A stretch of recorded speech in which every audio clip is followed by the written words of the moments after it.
Upbeat, dramatic instrumental music fades in, then lowers to a background bed. Host, standing in a forest clearing, wearing outdoor gear, speaking directly to camera with intense energy. Ever wonder what secrets the ground beneath your feet is hiding? I mean, we walk over history every single day, completely unaware of the stories buried just inches below. Well, today, that changes.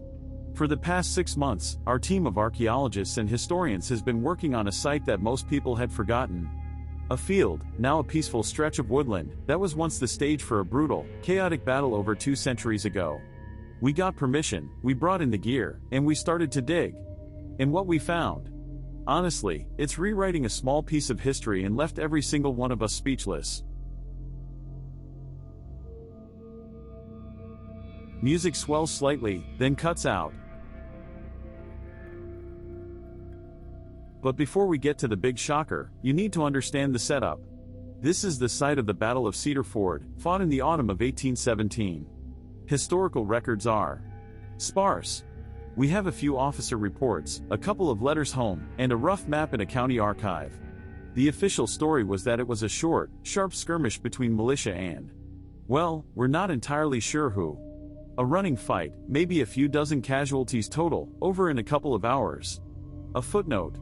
So, we expected to find some things, maybe a few dropped musket balls, a broken button, the occasional campfire pit. Standard stuff. Cuts to B-roll of the team setting up a grid, using ground-penetrating radar, gently brushing soil. We began with a non-invasive survey. Ground-penetrating radar, magnetometry, the high-tech stuff that lets us see underground without disturbing a thing. And immediately, we got anomalies. Not just a few, but hundreds. Clustered in patterns that didn't make sense for a brief skirmish. The density was more consistent with a major, pitched battle. Cuts back to Host in the field, holding a small artifact. Then the physical digging began. And the first layer of finds confirmed it. We weren't in a skirmish zone, we were in a killing zone. Musket balls by the bucket load. Not just ordinary ones, though.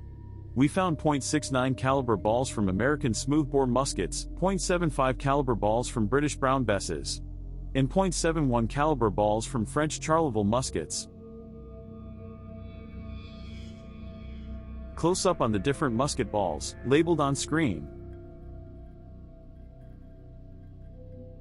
French involvement here was never, ever recorded. This was supposed to be a post-war of 1812 local conflict. Finding French ammunition here is like finding a Roman coin in a Wild West town. It completely upends the narrative of who was actually fighting. But that was just puzzle piece number 1. Cuts to a team member carefully excavating a dark stain in the soil.